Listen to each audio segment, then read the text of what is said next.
Bienvenue dans La Voix de la Résilience, l'émission qui donne voix à celles et ceux qui transforment l'épreuve en force. Je suis Marie-Ève, ancienne policière, devenue coach en neurosciences et experte en résilience. Après avoir écouté tant de récits de souffrance, j'ai choisi d'accompagner celles et ceux qui veulent se reconstruire et reprendre leur pouvoir. Ici, on parle vrai, on parle fort, histoire percutante, témoignages puissants, clés de transformation. Prête à vibrer, à ressentir, à avancer? Alors, ouvrez grand votre cœur et laissez la résilience vous guider. Bonjour et bienvenue dans ce nouvel épisode de La Voix de la Résilience. Aujourd'hui, j'ai la chance de recevoir Arnaud Gallet. Bonjour. Arnaud, bonjour. Alors, je vais lire ma petite intro parce que j'ai écrit un petit texte parce que j'aime bien ça. Alors, il y a des histoires qu'on préférait ne jamais entendre. Des vérités qui dérangent, qui font mal. Pourtant, certaines personnes ont le courage de briser le silence, de transformer leur douleur en combat, d'incarner la résilience là où d'autres sombreraient. Mon invité aujourd'hui en est l'exemple parfait. Arnaud Gallet est un homme qui aurait pu être brisé à jamais, doublement victime d'inceste. Il aurait pu disparaître sous le poids de l'injustice et du silence. Mais il a choisi de parler, il a choisi d'agir. Aujourd'hui, il est l'un des visages les plus engagés dans la protection de l'enfance. À travers son combat, il rappelle à la société une vérité brutale. Protéger les enfants n'est pas une option, mais un devoir. Dans cet épisode, on va parler résilience, mais aussi de responsabilité, de ce que nous devons collectivement aux plus vulnérables. On va aussi parler d'espoir, parce que oui, on peut se relever même des pires atrocités. Arnaud? Je suis entièrement d'accord. On peut se relever et être positif. Super. Je vais expliquer à nos auditeurs, à nos spectateurs comment ça va se passer. Donc, avant de commencer, tu vas tirer au sort soit résilience, soit vérité. On précise que c'est pas truqué, parce que je les regarde depuis tout à l'heure, je sais pas ce qu'il y a dessus. Ça marche. Allez, vas-y, je te laisse tirer. Allez, vérité. Allez. C'est un test ophtalmo en même temps. C'est vrai que j'ai écrit petit. Pourquoi en 2024, on protège encore si mal les enfants en France, selon toi? Pourquoi est-ce qu'on protège si mal les enfants en France en 2024 ? Tout simplement parce que dans l'histoire, en réalité, ça fait très peu de temps que les enfants ont des droits. Donc ça veut dire qu'on est sur une dimension, à mon sens, il faut être lucide, qui est culturelle et qui fait qu'on a besoin politiquement de porter cette parole-là. Pour différentes raisons, parce que les enfants sont vulnérables. On regarde la Convention internationale des droits de l'enfant, on regarde du fait qu'on a tous autour de nous des enfants qui sont des fois tout petits, des fois un peu plus grands, etc., et qui nous montrent bien qu'ils ne sont pas encore pleinement adultes. Et donc c'est un combat un peu de tous les jours. Moi, je pense que c'est ça en fait le sujet. Moi, je fais pas partie de ceux qui sont complotistes ou quoi que ce soit, mais je pense qu'il faut être lucide. Et d'ailleurs, si on fait le parallèle avec les droits des femmes, en réalité, c'est aussi assez récent. Et donc tout ce qui se passe aujourd'hui, et c'est pour ça que moi je suis assez partisan du fait que c'est une cause commune. C'est-à-dire qu'on est bien dans quelque chose où droit des femmes, droit des enfants, en fait, ce sont comment dire, c'est un rapport de domination en réalité, avec une domination masculine, etc. Enfin voilà. Qui est, c'est incrusté, on va dire. Exactement. Depuis des années, par la Tout à société patriarcale. J'en suis convaincu, bien sûr. Ouais. Merci, je t'en prie. Ah oui. On continue. La vérité, ça va plus vite en général. Résilience. Alors, Arnaud, quand tu regardes en arrière, quel a été ton plus grand défi dans ta construction ? Oula, ça c'est une bonne question. Le plus grand défi dans ma construction, je pense que ça a été de pouvoir sortir de mon univers familial à différents niveaux. Déjà à l'âge de 19 ans, quand j'ai pris mes clics et mes claques et que je suis parti. Et puis après, parce que je restais toujours en lien avec ma famille, etc. Et je trouve que le fait de rompre avec une famille toxique, c'est pas évident. Et il faut être plutôt armé, plutôt outillé, plutôt étayé, comme on le dit, avec des psys et autres. Et j'ai eu la chance, moi, d'avoir ces psys-là. Et donc, je trouve que je trouve que c'était un vrai défi qui n'était pas simple parce qu'on a l'impression de repartir à zéro. Et moi, je pense qu'on se construit en fait tout le temps. Donc, en fait, on est toujours la même personne et c'est des petites portes qu'on arrive à ouvrir à un moment donné et pour être ce que je suis aujourd'hui. Et du coup, quelle force en toi tu es allé chercher si tu devais me dire un mot par rapport à... Tu me dis, je suis parti, j'ai pris mes clics et mes claques et je suis parti. Non, moi, la force en moi, je vais te dire, tout simplement, pour moi, je l'ai écrit d'ailleurs dans un livre, j'étais un enfant, je dois tout à l'enfant que j'étais. Je pense que l'enfant que j'étais a compris très tôt que ça dysfonctionnait sévère autour de moi. Et pour x, y raison, sûrement des rencontres avec des adultes plutôt bienveillants, etc., qui étaient plutôt des personnes ressources, il a su, en fait, j'ai su, mais je dis il parce qu'on est toujours un peu à distance de l'enfant qu'on était. Trouver différents repères pour être en capacité de se faufiler, d'avoir ce chemin au bout d'un moment et donc de supporter peut-être les pires violences, mais aussi d'être en capacité d'être l'homme que je suis aujourd'hui. Donc il y a quand même ce truc-là. Et je trouve que joindre les deux bouts, à mon sens, c'est pas simple. Pourquoi ? Parce que moi, je le dis souvent dans mon histoire, j'en ai très souvent voulu à l'enfant que j'étais. Très souvent, comme beaucoup de personnes, en se disant, mais tiens, finalement, pourquoi j'ai pas crié ? Pourquoi je me suis pas défendu ? Pourquoi... Enfin bref, avec la liste des pourquoi là, qui est infinie. Et finalement, j'en avais oublié justement, et c'est là, toi, ça revient à la question de la Convention internationale des droits de l'enfant, c'est-à-dire qu'on en oublie toute la vulnérabilité d'un enfant qui fait que par moment, hormis supporter les coups, qu'est-ce qu'un enfant peut faire en réalité face à tant de violence ? Et je pense qu'il peut pas faire grand-chose malheureusement. Alors bien sûr, on se dit tous évidemment, tiens, il faudrait qu'il aille... non, en fait, il faudrait que les adultes le protègent en réalité, donc c'est ça quand même le sujet. Tu parles du fait de ne pas crier, de ne pas avoir réagi. Après, c'est quand même typiquement... Enfin, je veux dire, malheureusement, toutes les victimes, en général, tu peux pas... Parce qu'il se passe, tu vois, tu as dû certainement parler avec tes... J'ai lu dans ton livre que tu as été suivi Bien sûr. par des psys, que tu as été aidé. Ça fait 20 ans, plus de 20 ans. Ouais, voilà. Et tu sais que le cerveau bloque, en fait. Et donc, du coup, parfois, tu peux... Déjà, quand tu es adulte, parfois, tu peux pas réagir. Bon, il y a des personnes qui réagissent. Et puis... Mais un enfant, c'est encore... moi je me rappelle très bien, non, quand tu abordes ce puis... sujet, c'est extrêmement important. Moi je me rappelle le sentiment de peur que j'avais, même de mon père qui était extrêmement violent. Enfin, je veux dire, je me rappelle, j'étais impressionné par un regard, impressionné par une masse, impressionné par tout ça, par les coups qu'il pouvait me mettre, bien évidemment. Impressionné aussi par le fait de ne plus sentir ses coups, impressionné par plein de choses, bien évidemment. Il y a des mécanismes, voilà. Après, je pense que je garde de l'enfant que j'étais un peu cette lueur d'espoir toujours. C'est-à-dire que moi, je suis quelqu'un qui aime bien rire encore aujourd'hui. Je suis quelqu'un et je pense que l'enfant que j'étais justement aimait bien rire aussi. Il gardait toujours cette force-là et je sais que je me perdais souvent moi, tout petit dans des livres, dans des poèmes, des choses comme ça. Et je rêvais même, pour le dire comme ça, mais avec un peu de... même aux plus belles histoires d'amour, en me disant, tiens... Et d'ailleurs, toujours aujourd'hui, j'aime bien, par exemple, les films, je suis plutôt, moi, films romantiques, etc., des choses comme ça, parce que c'est ce qui me raccrochait aussi à quelque chose. Tu sais, face à la violence, tu te retrouves au bout d'un moment, t'as un peu l'opposé, tu te dis, bon, il y a une lueur, en fait, qui est possible, il y a autre chose qui est possible. Et je pense que je suis encore... d'ailleurs, dans mon combat, même encore aujourd'hui, dans le combat qu'on mène toutes et tous collectivement, moi, c'est quelque chose que je vois comme ça. Je suis assez positif et je pense qu'on va y arriver. Je suis convaincue de ça. On est là pour ça, d'ailleurs. Exactement. Je t'en prie. Alors, attention. Vérité. Les vérités. Donc, tu es dans les médias. Tu vois beaucoup les coulisses des médias. Mm-hmm. À ton avis, pourquoi ce sujet dérange autant ? Pourquoi le sujet dérange autant ? Moi, je dirais qu'au niveau des médias, étrangement, moi, je dirais que les médias s'en saisissent plutôt bien. C'est-à-dire que si on n'avait pas les médias, en réalité, notre parole, on n'entendrait pas du tout. Après, la vraie difficulté, c'est qu'effectivement, les médias, c'est aussi c'est l'actu. Enfin, voilà, on voit bien que c'est des fois des choses difficiles. Mais moi, je reste convaincu que sur nos sujets, notamment la lutte contre les violences faites aux enfants, même sur la lutte contre les violences faites aux femmes, si on n'avait pas cette fenêtre de tir, alors entendons-nous bien, c'est-à-dire qu'on est d'accord que des fois, il faut reprendre au niveau de certains termes, de la manière effectivement dont l'approche... Mais quand même, je trouve qu'on a progressé quand même.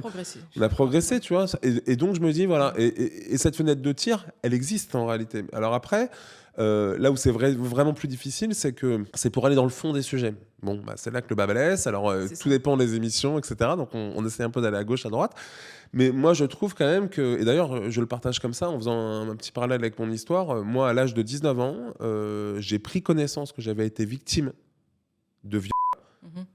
Parce que, grâce aux médias, j'ai entendu des témoignages de victimes de pédocriminalité dans l'église, puisque effectivement, tu l'as dit, j'ai été victime d'un double inceste, mais l'un de mes agresseurs était également un prêtre pédocriminel.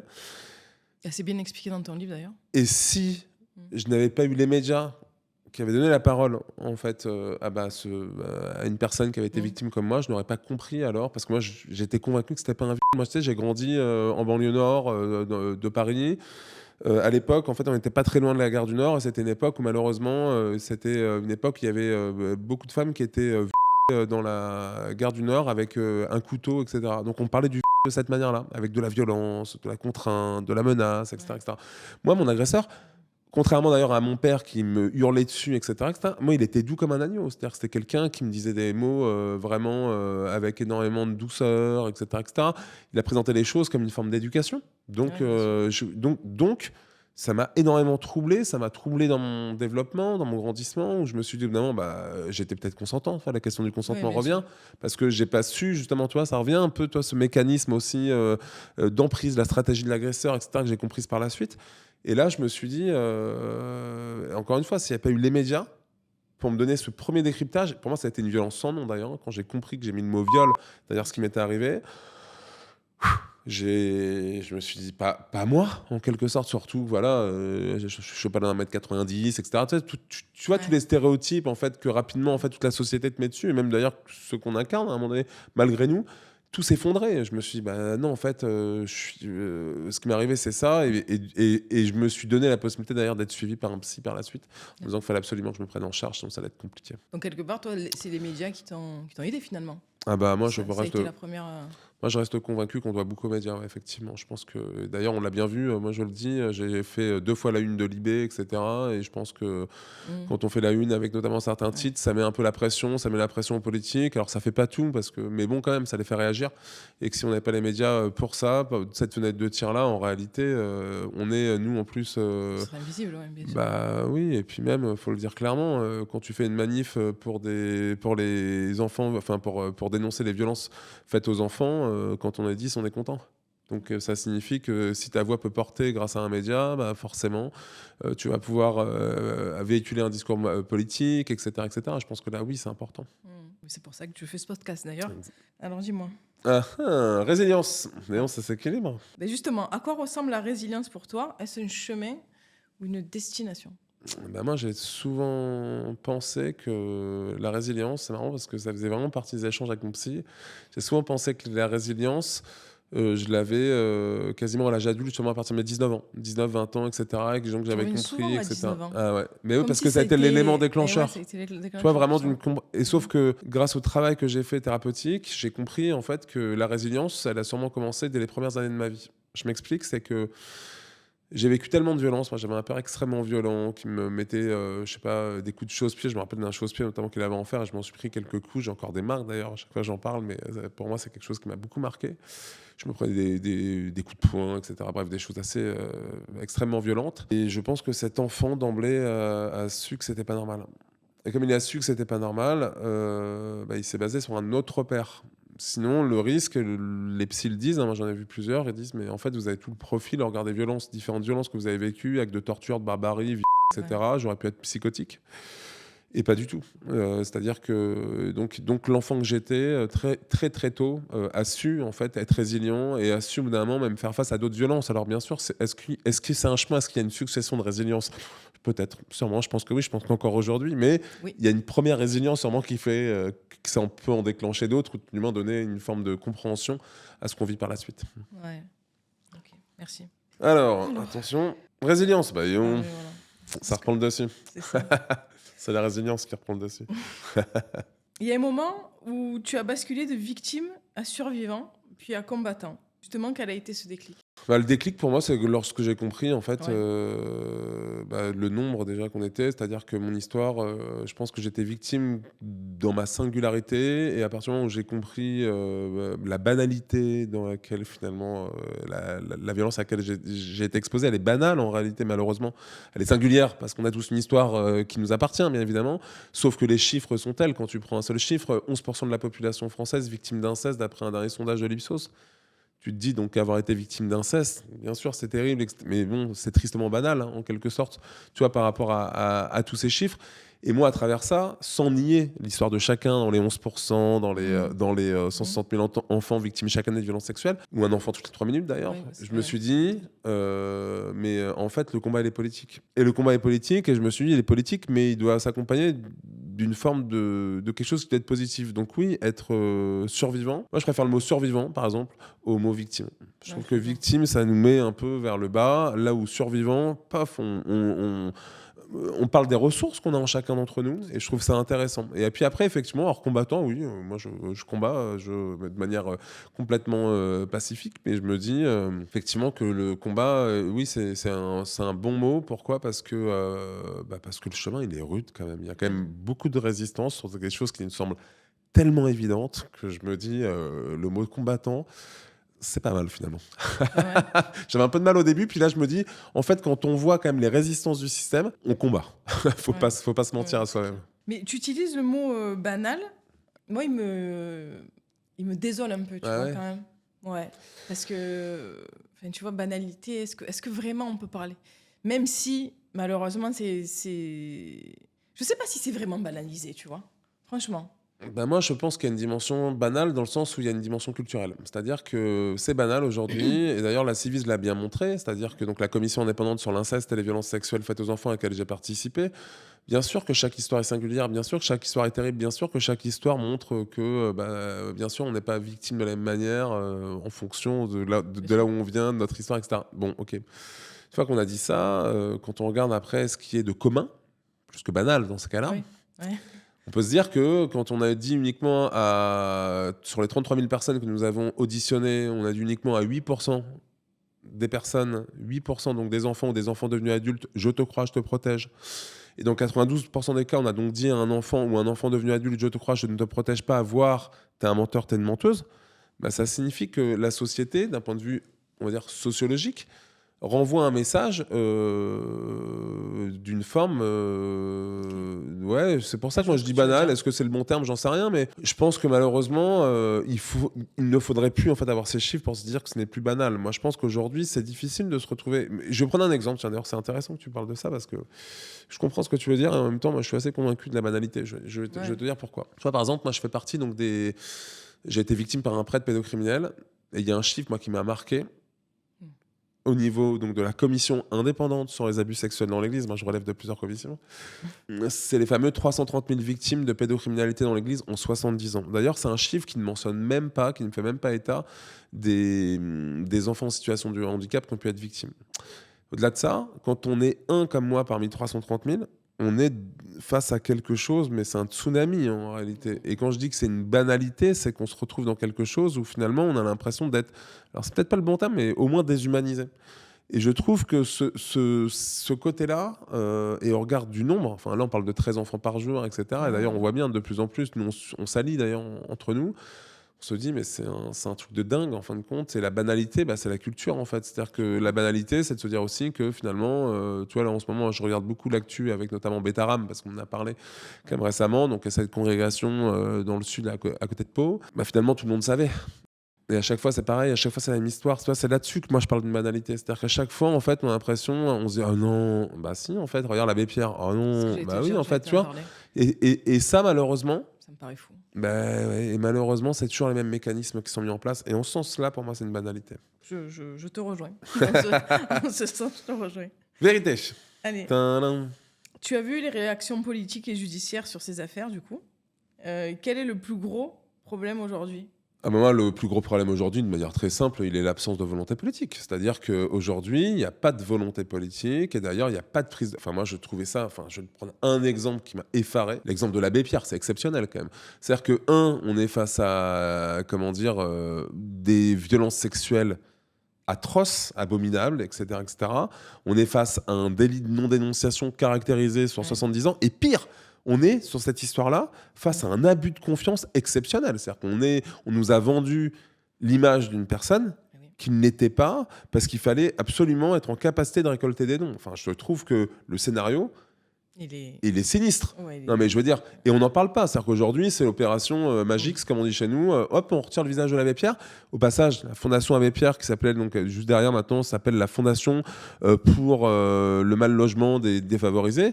C'était le terme, l'expression, la verbatim, pardon, qui avait été choisie par l'abbé Pierre lui-même. Donc, c'est-à-dire qu'on a effacé l'abbé Pierre, mais on a gardé quand même ce qu'il avait choisi. Bravo. Tu vois ? Et je trouve que ça aussi, ouais, ça, c'est peu audible. Mais oui, mais tu vois, et notre combat, il est quand même là. Je continue ? Allez. Vérité prend le dessus. Ouais.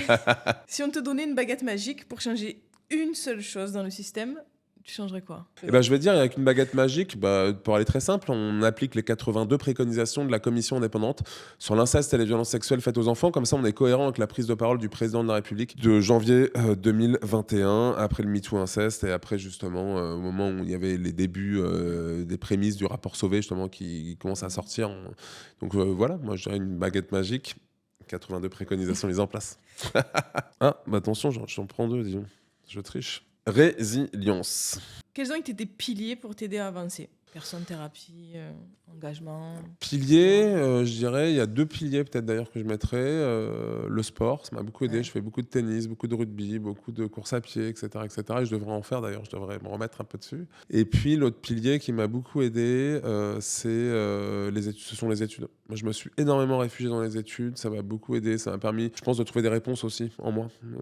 Et puis de mieux comprendre, de déconstruire. Moi, je suis anthropologue de formation. Ça m'a permis de mieux comprendre aussi la société dans laquelle on vit. Donc de reprendre aussi, de mieux comprendre aussi ces rapports de domination. Toi, on en revient Ouais. inconsciemment à des choses que j'allais un peu creuser, etc. Parce que ça venait sûrement interroger d'autres choses. Donc non, ça je dois beaucoup. Et puis après, je dirais que le travail aussi, moi je dirais que c'est quelque chose qui m'a beaucoup aidé. Le travail m'a sauvé aussi, je le dis. Moi je commençais à travailler, j'avais 13 ans, au marché.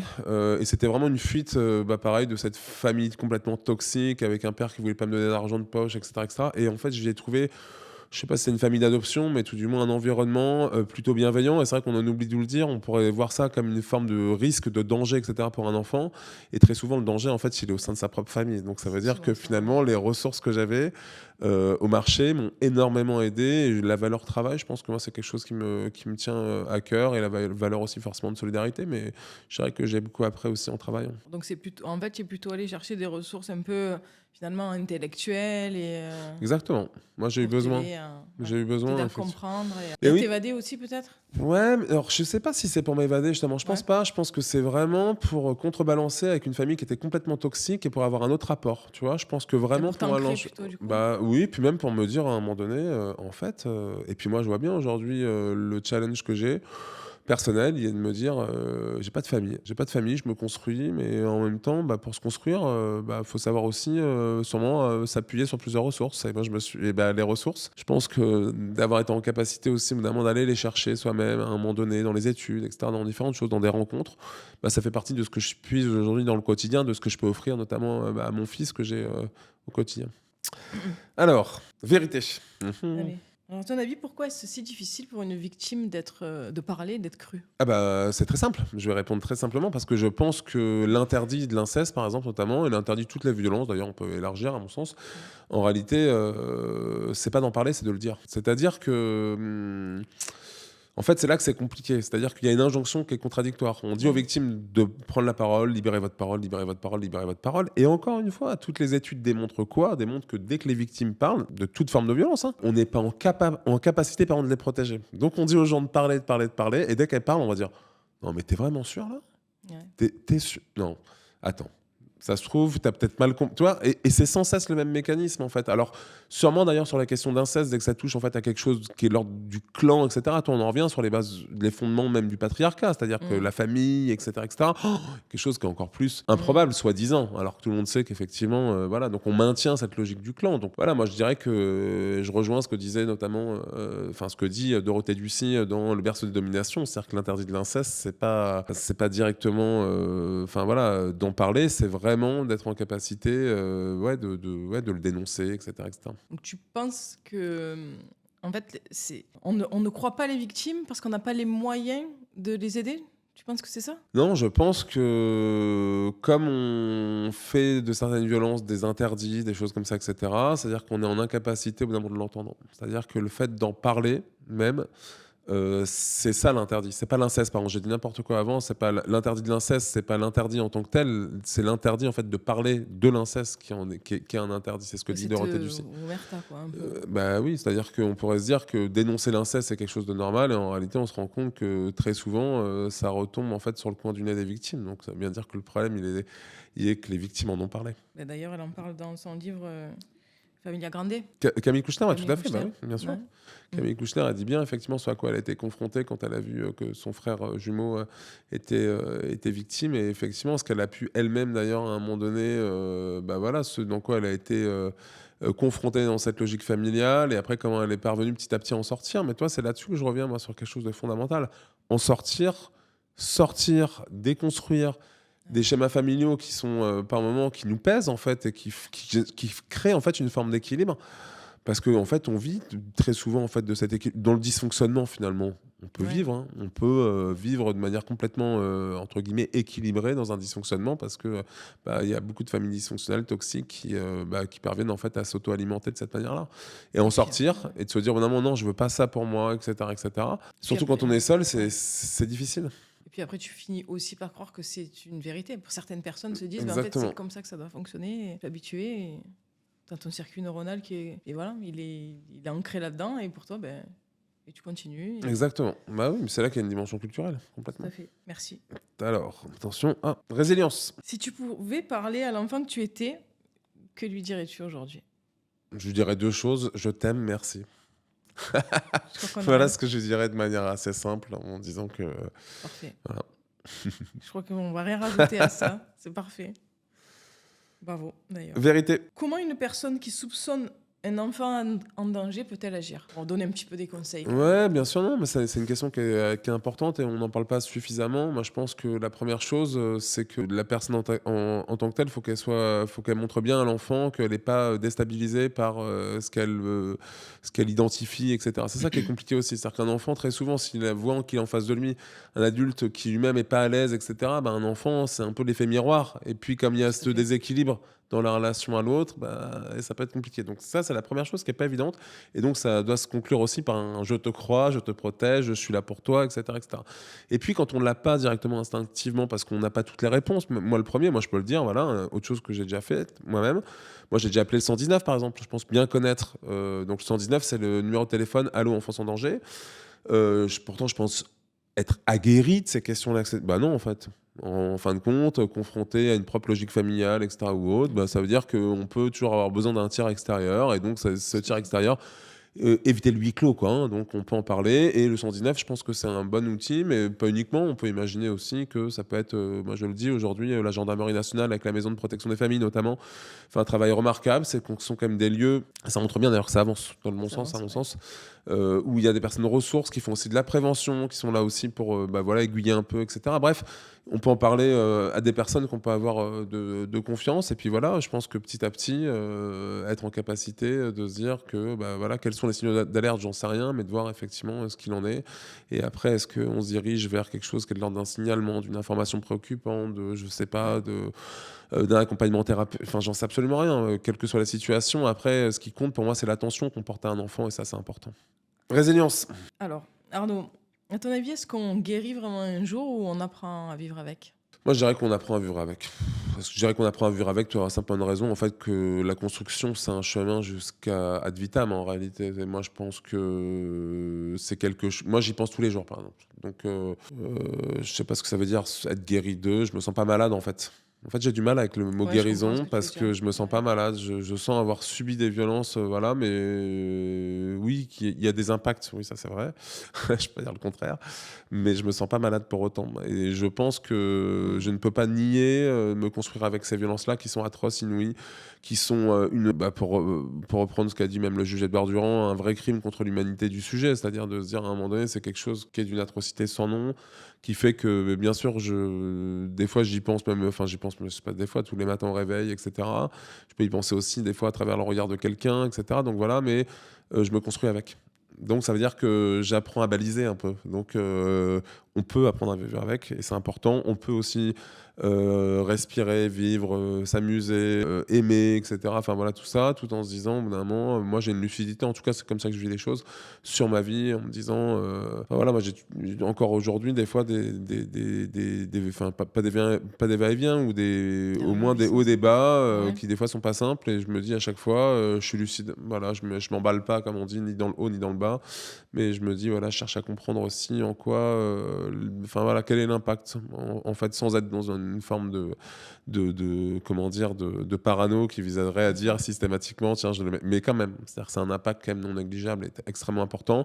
Et ce qui me permet de dire que moi, ce qui me semble très important, c'est que je pense que je suis chanceux, en réalité. C'est-à-dire chanceux parce que je réagis, je pense plutôt bien, si je peux dire les choses comme ça, là où moi je pense à des personnes notamment qui sont à la rue, etc., qui n'ont pas forcément eu les mêmes capacités que l'enfant que j'étais, tout simplement. Et je trouve que c'est profondément triste en fait, et je trouve que c'est pour eux qu'il faut se battre en réalité. C'est-à-dire que en réalité, moi, je me bats pas pour moi. Je me bats pour nos concitoyennes et concitoyens qui sont laissés pour compte en réalité face à quelque chose qui est d'une inhumanité sans nom et face à un système qui, pour moi, est un système d'impunité qui est insupportable. En tout cas, c'est un beau message d'espoir. Tu l'as lu alors, je ne sais plus de qui c'est. C'est Les Oubliés de la République. Terrible ce livre. Non, je l'ai pas lu, je crois. On va parler un peu de ce que tu... À l'occasion, si tu as l'occasion... Vérité. Selon toi, est-ce que les récentes avancées législatives sont une vraie victoire ou juste de la poudre aux yeux ? Non, je dirais pas que c'est de la poudre aux yeux, parce que je dirais quand même, et pour en discuter aussi avec notamment des militantes qui militent depuis des années et des années, les avancées qu'il y a pu avoir, notamment sur la question du seuil d'âge, notamment, enfin bref, sur différentes questions, sont de réelles avancées. Je dirais que malheureusement, ça va pas assez loin. Voilà, moi, ce que je dirais, et c'est marrant parce que je peux me faire écho là d'un débat que j'avais il y a pas très longtemps à l'Assemblée nationale avec une professeure en droit public qui disait oui, mais vous comprenez, en 20 ans il y a eu 7 évolutions législatives, c'est compliqué c'est compliqué à mettre en place. Et moi je lui ai rétorqué, mais écoutez madame, en fait le sujet c'est pas ça. Le sujet, c'est que si en 20 ans, il y a 7 évolutions législatives, c'est parce que chaque évolution législative ne va jamais assez loin. Donc ça signifie que systématiquement, le peuple est dans la rue et le peuple, on n'est pas capable de l'entendre. Et donc, on voit bien, on a quand même des sujets aujourd'hui, on peut en parler, sur lesquels il faudrait quand même se pencher. La question de l'imprescriptibilité des crimes sexuels sur mineurs. Je pense à la question notamment de la non-dénonciation de crimes et d'agressions, etc., où systématiquement, on est face à grâce à Dieu, les faits sont prescrits de manière systématique. Non, mais je veux dire, à un moment donné, est-ce que ça suffit de se dire à chaque fois, bah voilà, c'est toujours la même impunité. Bah non, si on veut que ce soit plus la même impunité, bah agissons, point barre. Tu vois, donc on est face aussi à des lois qui se mettent pas en place. Je pense notamment à l'éducation à la vie affective, relationnelle et sexuelle. Il y a plein de choses qu'on connaît, etc. Voilà, donc bon, je me dis, il y a quand même des avancées. Après, c'est notre rôle aussi. C'est-à-dire que moi, ce que je trouve plutôt, pour le dire de cette manière-là, je t'ai dit, je suis positif. Moi. On est en démocratie, il y a un contre-pouvoir. En fait, il y a une place qu'à prendre. C'est-à-dire que si nous, on ne prend pas cette place-là, n'allons pas, à mon sens, de manière simpliste, reprocher aux politiques de ne pas le faire.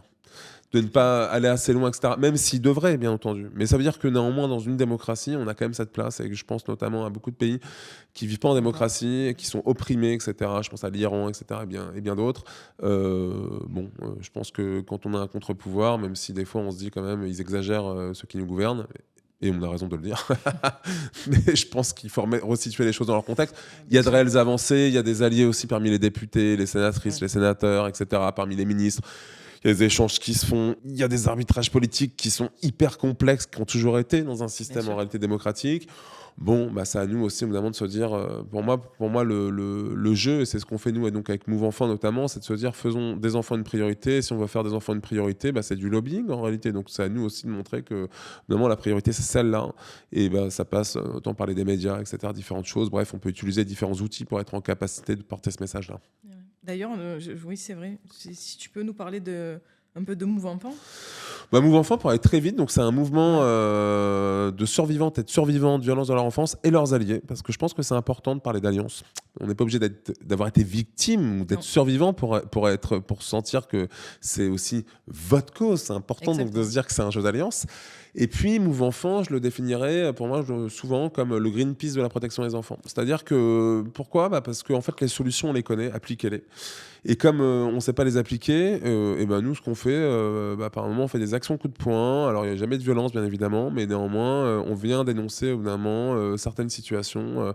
Je sais pas, on a été, par exemple, à Lourdes dénoncer que tu avais un prêtre pédocriminel qui a reconnu des faits, qui qu'officie toujours, donc il fait toujours la messe, etc., au contact d'enfants de cœur, et ça pose de problème à personne dans ce pays. On vient dénoncer aussi, je sais pas, le village d'enfants de Riomont, avec des choses atroces qui se sont passées en son sein, et on se dit mais comment c'est possible en fait juste de garder encore aujourd'hui la possibilité d'accueillir des enfants dans un village comme celui-là après tout ça. On vient dénoncer à Bétaram par exemple que pareil l'accueil est pas safe, et donc évidemment le truc qu'il faut c'est fermer en fait ce type d'établissement. Bref, des choses qu'on sait. On vient dénoncer le fait que l'éducation à la vie affective, relationnelle et sexuelle n'est pas mise en place dans les établissements, alors c'est une loi qui doit de 2001 et qu'aujourd'hui il n'y a que 15% des élèves qui en bénéficient, donc c'est un scandale. Bref, on pourrait multiplier les exemples. On n'est pas d'ailleurs que sur les violences sexuelles, on est sur toutes les formes de violence à Move Enfants. Et pour nous, ce qui est important, c'est de se dire qu'on peut obtenir des victoires. Et c'est là-dessus que nous, on avance.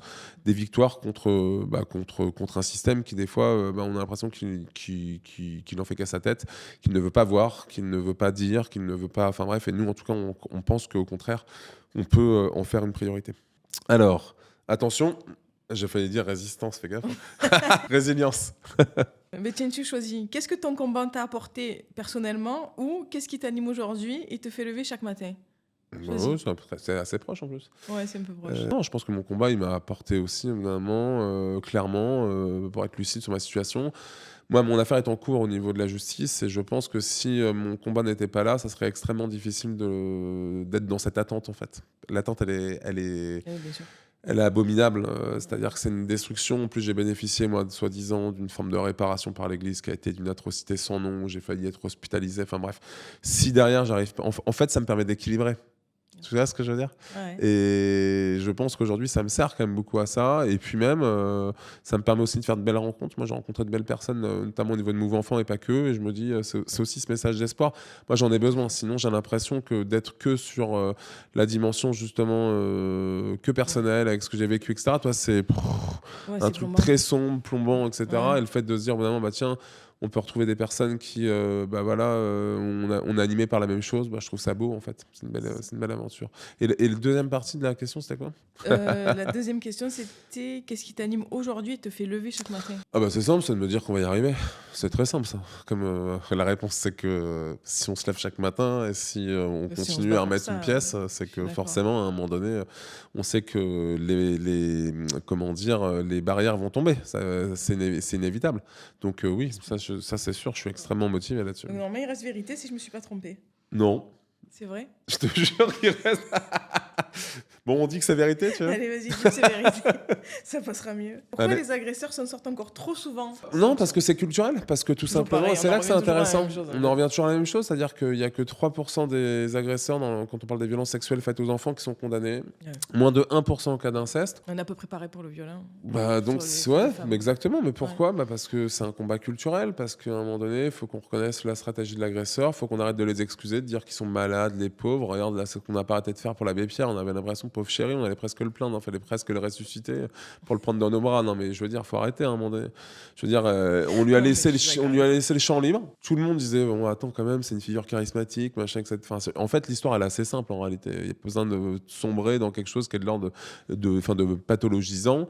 On peut être dans quelque chose d'assez simple en se disant, voilà, c'est un mécanisme qui se met en place, qui a été prouvé et par le rapport Sauvé, par beaucoup d'autres rapports, etc. Systématiquement les mêmes constats.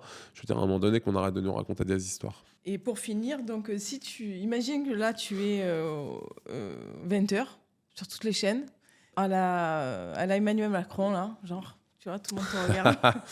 Non, Qu'est-ce c'est un que tu costume qui est dirais difficile à prendre, Ouais. celui-là, par moment. Non, je fais ça. Qu'est-ce que tu dirais à tous nos concitoyens et concitoyennes pour leur dire de réagir ou pour laisser un message d'espoir? Ben moi, je pense que ce qu'avait dit le président de la République, pour le coup, en 2021, je vous crois, vous ne serez plus jamais seul, je trouve que c'est une bonne chose. Mais ce qui est triste, c'est que la suite, on l'a pas tout à fait compris. Après, c'est pas fini, bien entendu. Mais je pense que je dirais bien quelque chose comme ça, parce que je trouve qu'il avait été plutôt inspirant et on peut lui C'est clair, reconnaître ouais. au président de la République, puisqu'on parle de lui, qu'il a su initier quelque chose que d'autres n'avaient peut-être pas fait avant. Par contre, ce qui est dommage, c'est que à partir du moment où le travail a été fait, notamment avec la Civis, c'est que les 82 préconisations aujourd'hui ne sont pas appliquées. Donc moi, ce que je dirais à mes concitoyennes et concitoyens, appliquons les 82 préconisations. Super. Ben, merci beaucoup, Merci Arnaud. à toi, merci bien.